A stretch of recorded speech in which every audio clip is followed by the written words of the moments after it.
오늘부터 추석 연휴가 시작이 됩니다.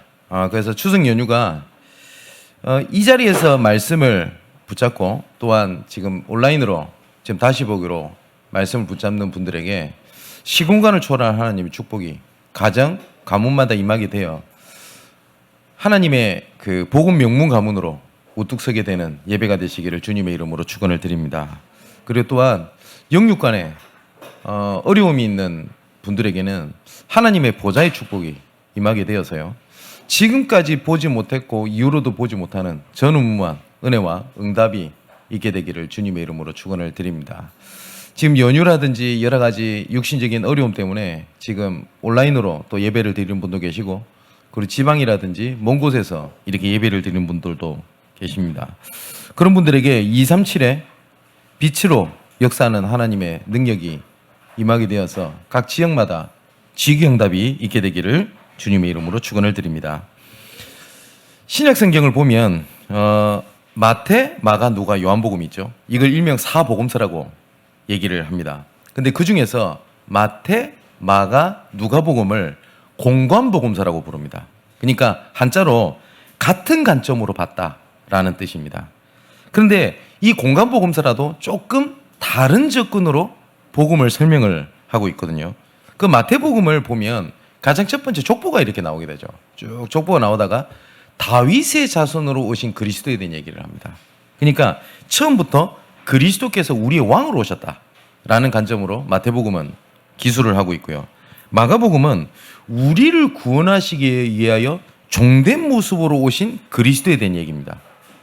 그리고 누가복음은 우리의 모든 질고를 짊어지고 똑같은 사람으로 오셔서 우리 모든 문제 해결하신 그리스도에 대한 얘기가 나옵니다. 그러다 보니까 누가복음은 예수 그리스도 인성에 대한 부분들이 기록들이 굉장히 많습니다. 그렇다 보니까 그 사복음서 중에서 유일하게 예수 그리스도의 어린 생애를 기록한 성경이 어디냐면 누가복음입니다. 그래서 누가복음 2장 52절에 보니까 예수는 지혜와 키가 자라나며 하나님과 사람에게 더욱 사랑스러워 가시더라 라고 되어 있습니다. 오늘 말씀을 듣는 우리 렘넌트들이 조금 기억해야 될 것이, 예수께서 키가 자랐다라는 말은 육신적인 성장 그리고 건강을 얘기합니다. 그래서 우리 모든 성도님도 마찬가지겠습니다만은 우리 렘넌트들은 어릴 때부터 조금 건강관리도 좀 하고 또한 체력도 좀 키울 필요가 있겠죠. 왜냐하면 일평생 하나님의 응답을 위하여 하나님 나라 일을 위하여 뛰어야 되기 때문에 분명히 그 육신적인 축복도 응답도 받아야 될 겁니다. 또 지혜가 자랐다라고 되어 있는데 이거는 그 세상 공부를 또 얘기합니다. 그러니까 우리 렘넌트들이 우물 안에 개구리가 되지 않기를 정말 바랍니다. 그리고 복음을 외골수적으로 붙잡으면 안 돼요. 사회를 등을 지고 복음이면 된다. 그거 복음 아닙니다. 거북이는 물 밖에 나와도 죽고요, 물 안에만 들어가 있어도 죽어요. 우리 렘넌트들은 복음 안에서 뭘 봐야 되냐, 사회를 보고 공부도 좀 해야 됩니다. 그리고 그 사람 앞에서 사랑스러워졌다 같다는 것은 사회적인 성장을 얘기를 하죠. 쉽게 말하면 사람 공부입니다.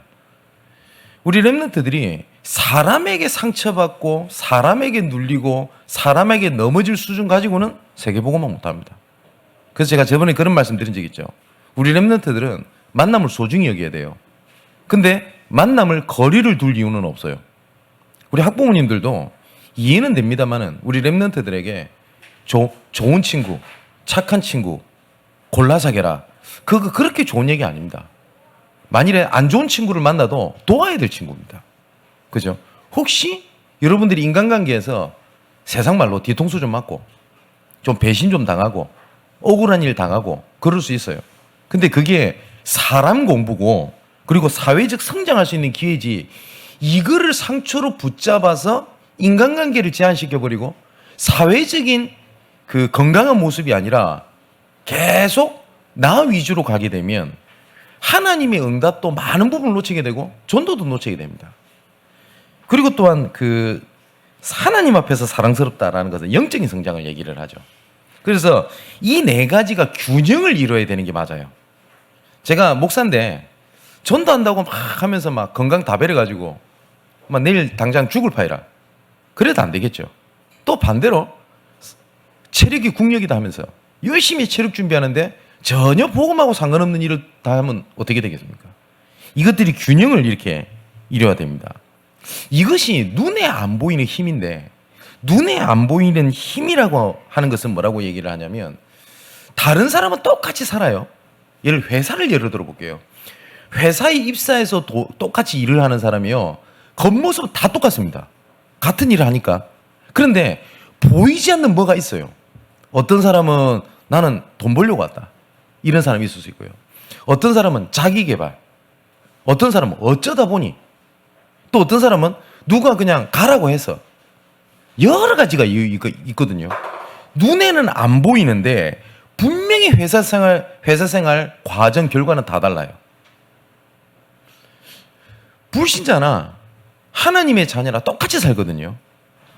그죠?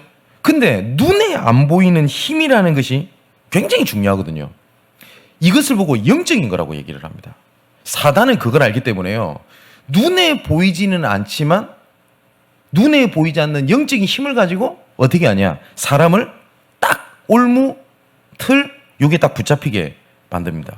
그러니까 상처라든지 지나가는 과거라든지 아니면 내가 여러 가지 말씀보다 합리화된 이런 것들이 가득 차 있단 말이에요. 겉에 보기에는 아무것도 표시가 안 나요. 그런데 어떻게 되냐, 과정과 결과가 다릅니다. 똑같이 하나님의 사람이 눈에 보이지 않는 힘이 있어야 돼요. 물론 그게 복음이고 복음의 능력인데, 쉽게 말하면 그겁니다. 제가 금요일날 조금 말씀을 드렸는데, 미국에, 영국에서 종교개혁을 일으키고 난 다음에 신앙의 자유를 찾아서 미국 아메리카를 대륙으로 건너갔던 믿음의 사람들이 있습니다. 그 사람들이 청교도인들입니다. 근데 이 사람들이 미국 아메리카 대륙으로 건너가서 뭐 회사 대표, 국회의원, 아니면 좋은 직장, 좋은 배경, 이런 걸 가지고 살아갈 수가 없죠. 분명히 허드렛 일 했을 겁니다. 청소부 했겠죠. 그죠? 근데 이 사람들이 중심 사상이 있어요. 뭐냐면, 아무리 내가 허드렛 일을 할지라도 이거는 하나님께서 나에게 맡겨주신 것이기 때문에 이것은 성직이다. 똑같이 청소부를 하는데 청교도인들은 보이지 않는 힘이 있었어요. 그게 다른 겁니다. 그죠? 제가 이런 얘기를 잘하지 않습니까? 우리 살아야 됩니다. 먼저 은혜 받고 먼저 힘이 있어야 됩니다. 그런데 앞에 어떤 것이 분야에 따라서 그게 보이지 않는 힘입니다. 내가 힘드니까 내가 살아야 되겠다. 내가 고생이 되니까 내가 살아야 되겠다. 이거랑요, 내가 현장을 보니 저 사람을 살려야 되겠거든. 아, 내가 살아야 되겠다. 내가 가정 살리기 위해서 내가 살아야 되겠다. 달라요. 근데 많은 사람들이 교회에서 이렇게 얘기를 합니다. 너부터 살아라. 너가 살면 된다. 그래, 아멘이죠. 제가 그 말에 대해서는 제가 틀렸다고 하지 않습니다. 근데 앞에 전제가 붙어요. 어떤 힘이냐. 그죠? 어저께 제가 어느 누구랑 통화를 하는데 제가 참 감사하다는 생각이 들었습니다. 현장에서 누구를 만났대요. 그냥 복음이 없더랍니다. 근데 도와주고 싶더래요. 그래서 이런 생각이 들었대요. 내가 저 사람 살리기 위해서 내가 회복해야 되겠다. 그게 맞죠? 그게 눈에 보이지 않는 힘입니다. 이 사단이 이 눈에 보이지 않는 힘으로 사람을 확 이끌고 가는데 자꾸 합리화를 줘요. 나는 이러니까 어쩔 수 없이 나는 이렇게 하고 있다. 사단은 눈에 보이지 않는 그걸로요, 딱 장악을 합니다. 그래서 예수께서 이 땅에 우리에게 오신 근본적인 이유가 이것 때문에 그런 겁니다. 예수께서 사단에게 눈에 안 보이는 힘에 절대 불가능에 잡혀있는 우리를 건져내기 위하여, 이거는 다른 것으로는 절대 안 됩니다. 열심히 최선을 다해도 내 작은 버릇, 작은 갈등 넘어서지 못하거든요. 이건 해본 사람 압니다. 그런데 눈에 보이지 않게 장악되어 있는 게 있다고요. 에베소서 2장 1절에 보니까 허물과 죄로 죽었다라고 되어 있고요. 2절에는 세상 풍속을 쫓고 공중권세 잡은 자를 따라다닌다라고 되어 있습니다. 그리고 3절에는 본질상 진노의 자녀라고 돼 있어요. 히브리서 9장에는 죽기가 두려워서 종노릇 한다고 돼 있거든요. 그러니까 내가 만일에 술이다, 아니면 여러 가지 가정 문제다, 작은 것에 내가 여기 있고 싶다 라고 해서 있으면요, 있어도 돼요, 아닌 말로. 근데 나는 여기서 빠져나오고 싶거든요. 근데 빠져나올 수 있는 힘이 없는 겁니다. 이 바울도 뭐라고 얘기를 했냐면 자기 마음속에 두 가지 마음이 존재한대요. 로마서 7장에 하나님을 바라보는 마음과 죄를 따라가는 습성이 두 가지가 있는 겁니다. 근데 시대적인 전도자 바울이 솔직한 고백을 합니다. 이 두 가지 마음이 있는데 죄의 권세가 더 강한 거예요. 하나님을 바라보고자 복음을 따라가고자 하는 마음보다 이 사단의 쓴뿌리, 이 사단이 주는 눈에 보이지 않는 힘이 훨씬 더 강한 겁니다. 그래서 바울이 뭐라고 표현하냐? 죄의 권세가 나를 사로잡아가는 것을 내가 보는도다. 오라, 나는 공고한 사람이구나. 누가 나를 이 사망의 늪에서 건져낼 것이냐. 이렇게 고백을 합니다. 우리 사랑하는 성도 여러분, 진짜 가정 문제 해결해야 되겠다. 그리고 내가 진짜 영적 문제 해결해야 되겠다 할 때 나름대로 열심히 해봤을 겁니다. 근데 바울의 고백처럼 죄의 권세가 나를 사로잡아가는 걸 보는 겁니다. 그래서 내 힘으로 안 된다라고 고백했어요. 그래서 로마서 8장에 딱 들어서서는 바울이 이렇게 얘기를 합니다. 그러나 예수 그리스도 안에 있는 자에게는 결코 정죄함이 없나니 생명과 성령의 법이 죄와 사망의 법에서 너를 해방하였습니다. 쉽게 말하면 무슨 말입니까? 내가 비록 이럴지라도 정죄하지 않으신다고 돼 있어요. 사랑하는 성도 여러분, 진짜 이 문제 때문에 넘어져 있는 사람 예수께서는 정죄치 아니하시겠다고 말씀하셨습니다. 그렇기 때문에 우리도 정죄할 이유가 없습니다. 또한 세 번째, 내 스스로 정죄할 이유가 없어요. 다른 사람의 정죄가 아니라 스스로 정죄를 합니다. 난 이래서 안 돼. 난 이래서 무너졌어. 근데 예수께서는 뭐라고 말씀하셨냐? 그리스도 예수 안에 있는 자에게는 결코 정죄함이 없나니 라고 말씀하셨습니다. 바울은 죄의 권세가 나를 사로잡아 가는데 난 여기서 이겼다, 이걸 넘어섰다, 나는 이 힘이 있다 라고 얘기 안 했어요. 이름에도 불구하고 예수께서는 나를 정죄치 아니한다. 왜냐? 생명과 성령의 법이 죄와 사망의 법에서 이미 내 모든 문제를 끝냈다라고 고백을 한 겁니다. 그분이 바로 예수님입니다. 그래서 누가복음 19장 10절에 인자가 온 것은 잃어버린 자를 구원하려 함이니라. 예수께서는 잃어버린 자를 구원하기 위해 오셨다라고 되어 있습니다. 제가 예전에 어떤 분의 소개로 진짜 이름만 대도 알 수 있는 유명한 회사에 제가 부사장을 만나게 됐습니다. 근데 이분이 저랑 식사를 하자고 하더라고요. 그래서 점심시간이 짧으니까 간단하게 그냥 국밥 한 그릇 먹고 얘기를 하는데 이미 차를 가지고 올 거 아닙니까? 차, 옷차림 배경이요, 진짜 삐까뻔쩍해요. 저는 그러니까 세상 말로 아우라라고 하죠. 아우라에 빛이 난다는 건 그 사람 처음 느꼈던 것 같습니다. 야, 사람이 매너도 있고요, 실력도 있고 다 있어요. 근데 이 사람이 질문이 그거였어요. 내가 누구냐? 또 내가 지금 뭐 하고 있냐? 이거에 대한 갈등을 하는 겁니다. 뭐냐면 자기는 돈도 잘 벌고 배경이 다 있어요. 그런데 이 사람 솔직한 고백이 뭐라고 얘기를 하냐? 다른 사람은 다 자기를 부러워하고 됐다고 하는데 나는 작은 것에 무너진대요. 작은 감정 딱 하나 딱 걸리잖아요. 이분이 표현한 겁니다. 한 달 동안 몸을 앓는데요. 다른 사람은 모른대요. 그리고 내가 뭐 하는 건지라는 생각이 든다고 합니다. 이렇게 미래를 잃어버린 자들에게 하나님께서 잃어버린 자를 찾으신 겁니다. 그래서 예수께서 오셔가지고 잃어버린 나의 것, 그리고 나의 현장을 하나님께서 회복하기 위하여 그리스도께서 오신 겁니다. 그런데 이 잃어버리게 만든 존재가 있거든요. 이게 창세기 3장 문제를 가져다 줬던 사단입니다.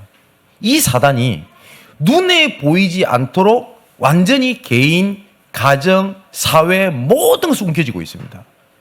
절대 자기 존재를 드러내지 않습니다. 굉장히 합당하고 좋고 이치 있고 세상이 그렇게 살아간다는 걸 딱 해가지고 어떻게 하냐? 딱 장악을 하고 있는 겁니다. 그래서 요한복음 8장 44절에 예수님께서 직접 말씀하셨습니다. 다른 분이 아니라 예수께서 말씀하셨습니다. 너희 아비 마귀. 그죠? 그리고 요한복음 16절에 예수님께 직접 말씀하셨습니다. 세상 임금, 세상 신 이렇게 되어 있습니다.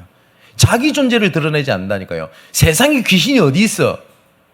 종교는 다 틀렸어 라고 하지만 이 사단은 존재를 합니다. 그래서 요한 1서 3장 8절에 하나님의 아들이 나타나신 것은 이 마귀의 일을 멸하려 하심이니라. 이 마귀를 박살낼 정도가 아니라 이 마귀가 하는 일, 그거를 박살내기 위하여 예수께서 오신 겁니다. 그래서 이렇게 생각되시는 분이 있을 겁니다. 목사님, 나는 진짜 내 힘으로 아무것도 안 됩니다. 예, 그래서 이 마귀의 일을 멸하기 위하여 그리스도께서 오신 겁니다.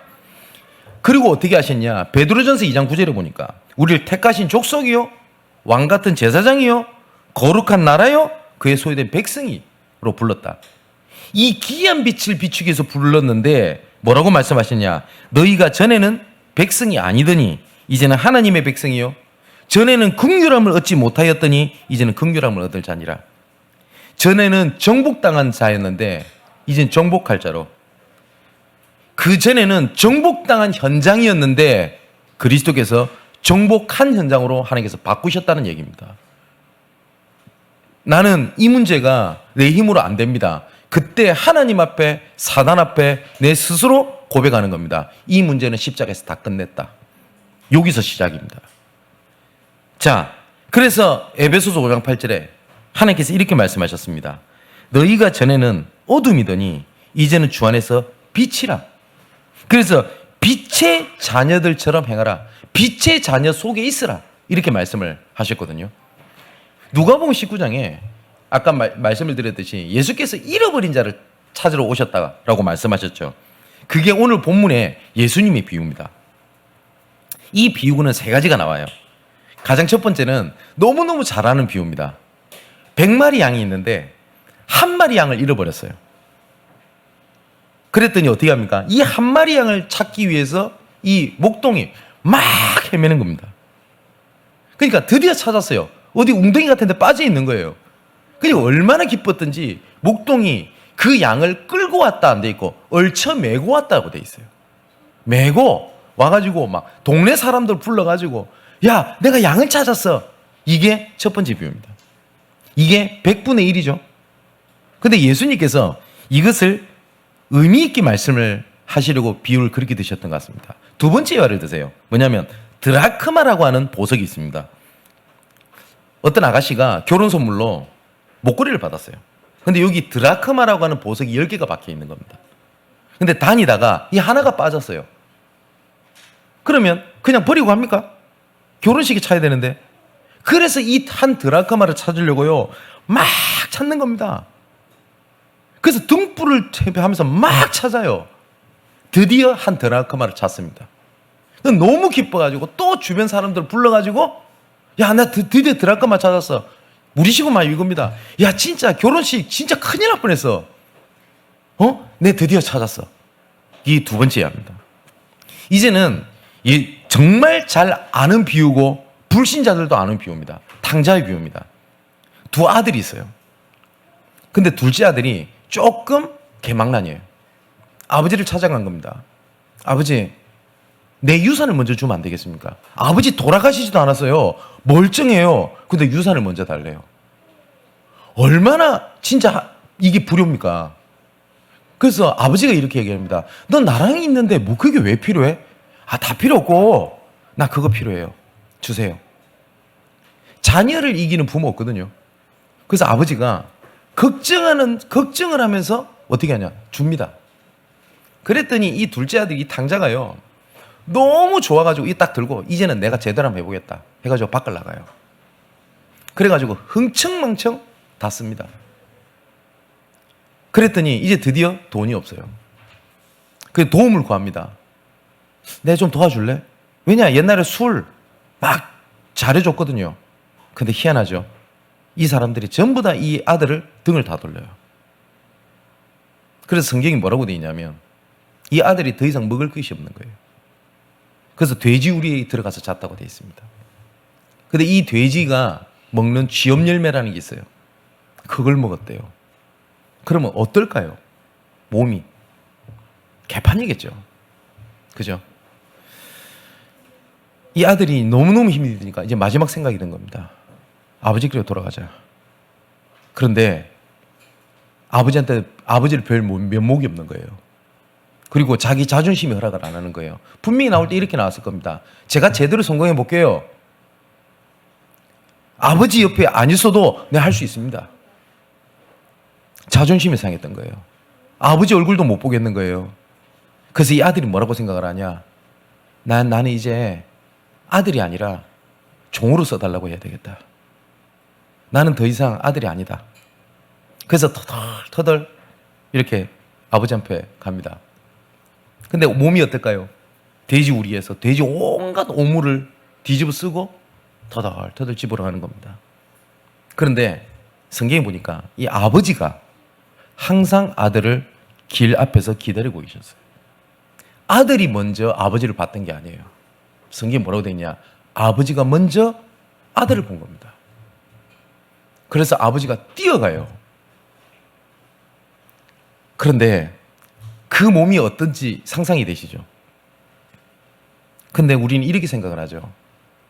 내가 조금 깨끗해야, 좀 믿음이 있어야 하나님이 나를 기뻐 받으시고 나를 어떻게 이렇게 생각을 하죠. 그러면 아버지가 뛰어갑니다. 냄새가 나요, 아들이. 그럼 아버지 이렇게 얘기를 해야 돼요. 우선 샤워해라. 우선 깨끗하게 옷을 갈아입고 와라. 라고 얘기했어야 돼요. 근데 성경 뭐라고 되어 있냐면 아버지가 아들의 목을 끌어안고 입을 맞췄다고 되어 있습니다. 근데 아들이 이렇게 얘기를 해요. 저는 이제 아들이 아닙니다. 이제 나를 종으로 써주십시오. 이랬더니 아버지가 뭐라고 하냐? 무슨 소리냐? 너는 내 아들이다. 그러면서 뭐라고 되냐면 이제 하인을 불러요. 얘를 씻겨라. 그리고 손에 가락지를 끼워라. 그리고 옷을 갈아입혀라. 이건 신분을 얘기합니다. 그죠? 그리고 뭐냐? 내가 죽었다고 생각했던 아들이 돌아왔다. 야, 잔치 준비해라. 라고 얘기를 한 거예요. 사랑하는 성도 여러분, 그분이 우리 아버지입니다. 내가 예배 좀 빠졌고, 내가 좀 불신앙했고, 내가 좀 넘어졌다고 너 그것밖에 안 되니? 라고 묻지 않으시고 하나님은, 아버지는 끌어안고 입을 맞추고 신부를 회복하셨어요. 지난주 우리 말씀 들었죠? 물에 빠진 베드로에게 니 왜 그래? 나 그렇게 따라다녔잖아. 야, 실망이야. 라고 묻지 않으시고 성경 뭐라고요? 즉시 손을 내밀어 베드로의 손을 잡았다고 돼 있어요. 너 그것밖에 안 되냐? 너 그래도 중직자냐? 너 그렇다고 렘넌트야? 라고 묻지 않으셨어요. 그런데 그리스도 예수 안에 결코 정죄함이 없다고 했잖아요. 근데 희한한 게 뭔지 아세요? 내 자신을 내가 정죄해요. 내가 이런데 장로냐? 내가 이런데 권사냐?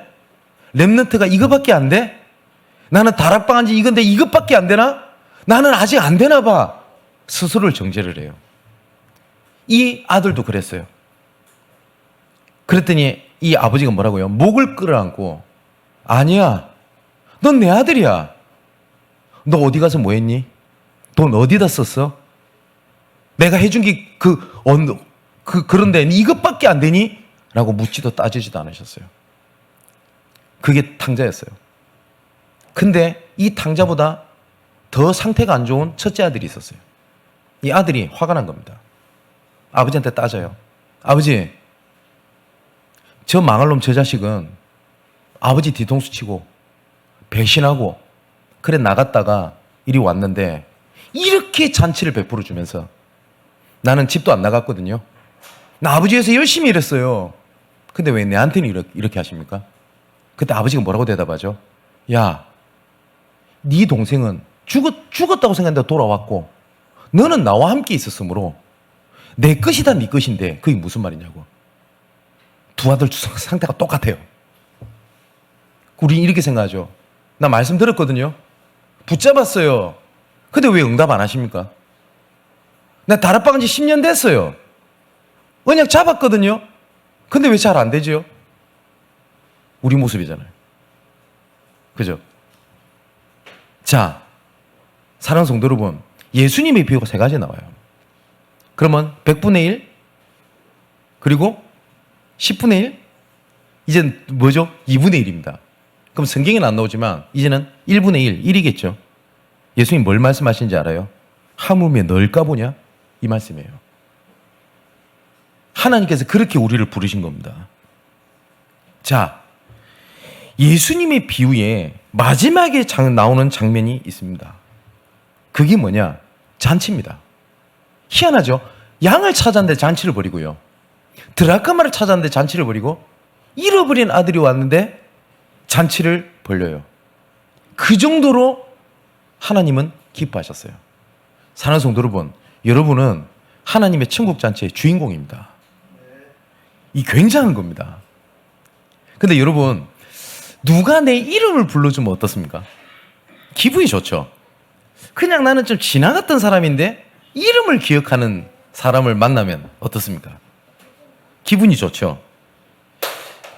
제가 예전에 들었는데 우리 하린이가 교회 처음에 왔었을 때 교회 선생님이 너가 하윤이구나, 네가 하린이구나 라고 이름을 불러줬대요.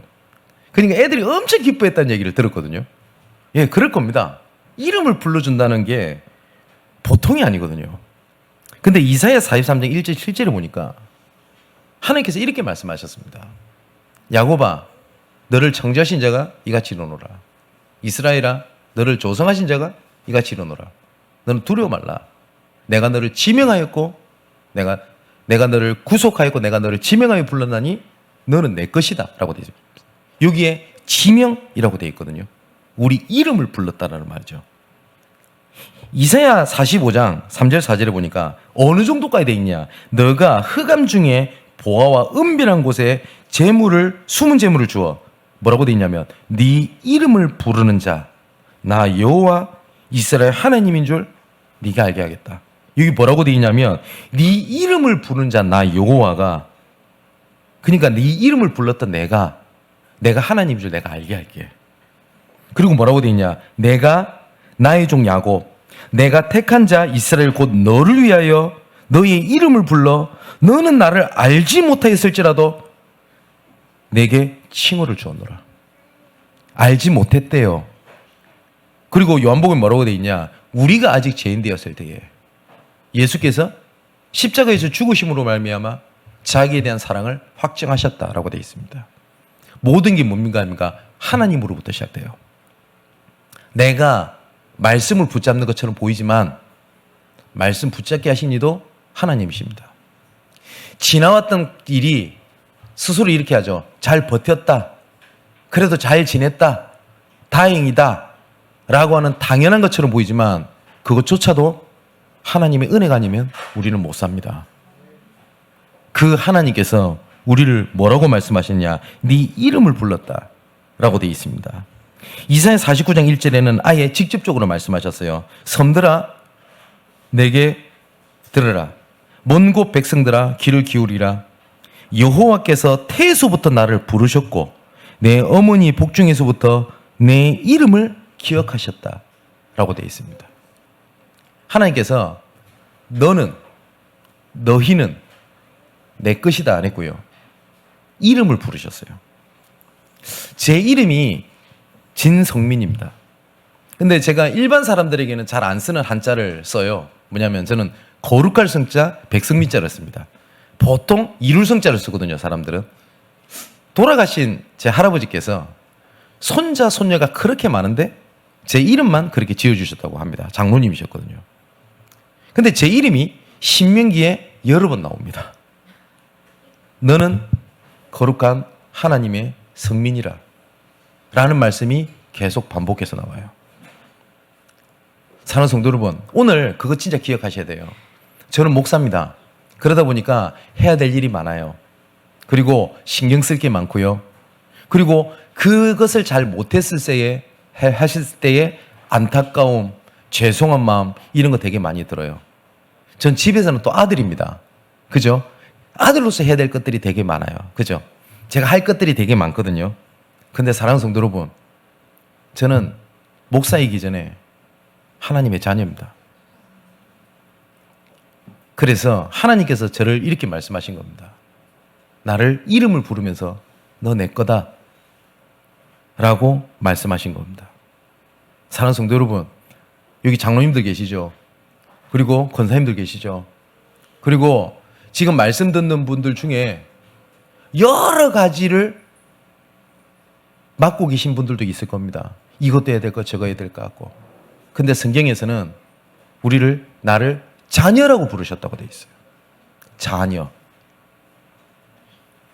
그래서 하나님께서 어떻게 하셨냐? 이 천국 잔치의 주인공으로 우리를 부르셨고요. 이 천국 잔치의 증인으로 우리를 부르신 겁니다. 시편 23편 5절에 이렇게 되어 있습니다. 이거 잘 아는 구절이죠. 여호와는 나의 목자시니 내게 부족함이 없으리로다. 다윗의 고백입니다. 근데 이 다윗이 이때 굉장히 편안할 때 지었던 시가 아닙니다. 쫓겨다닐 때입니다. 가장 어려울 때입니다. 근데 다윗이 뭐라고 고백하냐? 주께서 내 원수의 목전에서 내게 상을 차려주시고 기름을 내 머리에 부으셨으니 내 잔이 넘치나이다. 무슨 말입니까? 사단이 보란 듯이 잔치상을 베풀어 주시겠다고, 주실 것이라고 다윗은 고백을 합니다. 여러분들이 그 일이 증인입니다. 또한 이 잔치에 참여하도록 하는 인도자기도 합니다. 제가 사역을 이렇게 쭉 하다 보면 여러 가지 생각이 많을 때가 있겠죠. 근데 하나님께 정말 제일 감사한 게 뭔지 아십니까? 이런 나를 살리신 하나님의 은혜입니다. 제가 이런 고백 몇 번 드렸죠. 제가 현장에서 내가 예전에 이랬고 진짜 그렇게 무너졌고 이 말씀을 드리면 잘 안 믿어진대요. 예. 이해는 됩니다. 그래서 참 감사하기도 합니다. 그런 모습이 안 보일 만큼 하나님께서 회복시키셨다는 게 감사합니다. 그런데 이거는 겸손이 아니고, 그리고 여러분들 용기 드리려고 하는 얘기가 아니라 저는 목사 될 자격이 1도 없는 사람입니다. 정말입니다. 전도를 할 수 있는 좋은 성품, 기질 가지고 있는 것 전 1도 없습니다. 저는 자신감 없습니다. 전 지금도 자신감이 넘친 사람이 아닙니다. 그래서 굉장히 신중합니다. 아마 저를 오래 보신 분 아시겠죠? 해보자! 믿으면 할 수 있다! 라고 제가 뭘 추진한 거 한 번도 본 적이 없으실 겁니다. 이 좋게 말하면 인도받은 거고요. 안 좋게 말하면 자신감이 없는 거예요. 그리고 저는 리더의 자질이 없습니다. 그리고 저 문제 많습니다. 어릴 때부터 갖고 있었던 영적인 쓴뿌리 굉장히 많습니다. 제가 저번에도 말씀드렸죠. 문제가 많았을까요? 응답이 많았을까요?